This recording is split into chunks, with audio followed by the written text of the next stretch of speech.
জয় কৃষ্ণকালী মায়ের জয়, জয় কৃষ্ণকালী মায়ের জয়, জয় কৃষ্ণকালী মায়ের জয়। মা গো, সবাইকে ভালো রাখো মা, সবাইকে সুস্থ রাখো, সবার মনস্কামনা তুমি পূর্ণ করো মা।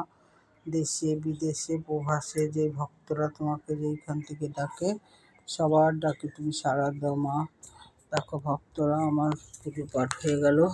ওই যে রাধারানী, শ্রীকৃষ্ণ চৈতন্য মহাপ্রভু, বজরংবলী, গণেশ বাবা, দক্ষিণেশ্বরী মাতা, ভোলে বাবা। এই দেখো মায়ের ঘট, মায়ের রাঙা চরণ, এই দেখো মায়ের রাঙা চরণ। তোমরা যে যেখানে আছো ভালো থাকো, সুস্থ থাকো। তোমাদের যদি কোনো কিছু মায়ের কাছে বলার হয়, তোমরা মাকে বাড়িতে বসেই প্রার্থনা করো, মায়ের নাম জপ করো। তোমরা ভালো থাকবে, সুস্থ থাকবে। জয় কৃষ্ণকালী মায়ের জয়, জয় কৃষ্ণকালী মায়ের জয়।